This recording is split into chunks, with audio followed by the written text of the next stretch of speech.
It's the wind in the willows, sadly they sigh. It's the wind in the willows, saying goodbye. Hi everyone, my name is Nicole Brett and welcome to Collector's Corner, the channel that explores local and international private and public special collections. The music we've just been listening to was Wind in the Willows by Tiny Tim. This recording is a part of the collection we will be exploring today.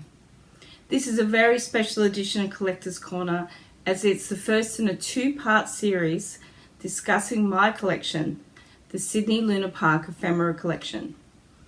In the first episode, we will look at the origins of the collection and some of its unique contents.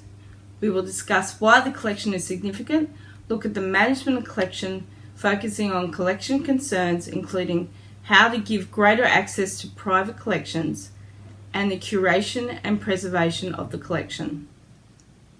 In the second episode, I'll explore in greater depth the items in the collection and hopefully interview a member of the Stanton Heritage Centre to talk about their Luna Park postcard collection. The Sydney Luna Park Ephemera collection is located in Brisbane and is one of the largest privately owned Luna Park collections in Australia. The collection contains approximately 500 items of memorabilia and printed ephemera across the park's 85-year history, with an emphasis on the heyday period of Sydney Luna Park from 1935 to 1981. The collection was established to preserve the artistic, cultural, historical legacy of Luna Park as the future of Luna Park at the time looked uncertain in the year 2000, as the restored park had been closed because of noise complaints of local residents after only a year of operation in 1996. Fortunately, in 2004, Sydney Luna Park was able to reopen and is still operating today. This year marks the 20th anniversary of Sydney Luna Park Ephemera collection, which coincides with the 85th birthday of the park on the 4th of October this year. The Sydney Luna Park Ephemera collection contains a variety of printed and written ephemera, including maps of the different eras of the park, lunas, the small tickets used by patrons to pay for entry to the rides and amusements, flyers, advertisements, cards from the penny arcade machine, and rare promotional posters from events that were staged in the park. This poster is from World War II and was donated to the collection after I appeared on Hard Quiz. It was a fundraising event organised by the Younger Set Committee to support the Lord Mayor of Sydney's Patriotic War Fund. I'm currently trying to find out information about the Younger Set Committee. Stay tuned to this YouTube channel and I'll report back what I find out. This poster is unique to the collection and is not in any other Luna Park collections in Australia. The collection also has an assortment of sideshow prizes and souvenirs from different eras of the park, including Kewpie dolls from the 1940s, mugs, snow domes, tea towels, badgets, pennants, and this uniform from the 1970s, which has been identified as the catering uniform worn by staff on the night of the Ghost Train fire.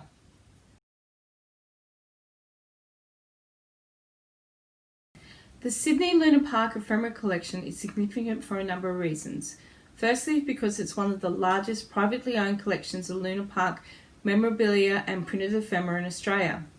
The collection has preserved items by their very nature were designed to be used for a short time and then thrown away, the very definition of ephemera. The fact that these items survive make them significant as they provide a snapshot into the park's history, but also preserves elements of the graphic, artistic design and aesthetic associated with the park. This show bag, a common piece of ephemera, was given to children in the 1950s, illustrate the type of carnival art that exists throughout the park. However, what makes the collection truly significant is the emotions and memories the items in the collection evoke for the viewer, the memories of childhood, and the part Luna Park played in their personal histories. To promote and share the collection, I currently run a Facebook group called The History of Luna Park. Last week I put a picture of this 1970s Luna Park catering uniform on the site. A member of the group shared her history with the item and posted how she was working at the park on the night of the ghost train fire.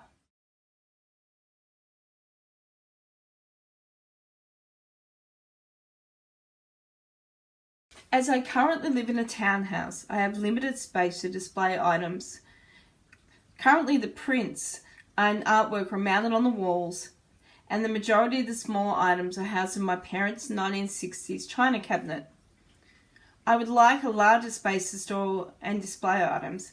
If I had a larger space, I could expand the collection and include larger items such as penny arcade games or larger posters or pieces of art.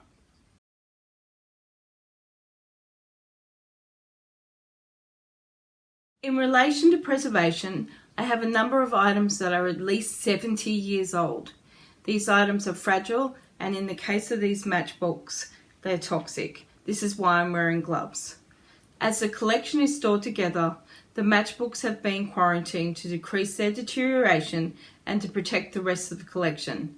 I'm looking into methods and products I could use to protect these fragile items, including removing the matches from the matchbook. As the Sydney Luna Park Ephemera collection is a private collection, access to the collection is always an issue. To overcome this problem, I've been using social media to promote and share the collection. I moderate a Facebook group called The History of Luna Park Sydney. In this group, I share pieces of the collection with the group members, and they often share their own collections and stories about the park. I also recently started an Instagram page, collectors_corners71. On this page, I'll be sharing images of the collection, as well as sharing images of the private and public special collections that appear on Collectors Corner. Down the track, I would like to get funding to create a website of the collection's artefacts, similar to the digital Luna Park collection at Stanton Library in Sydney. If you're interested in exploring or have a special collection you would like to feature on Collectors Corner, contact me either on Instagram at collectors_corner71 or at the History of Luna Park Sydney group on Facebook. And if you'd like this content, please subscribe to my channel. See you all soon.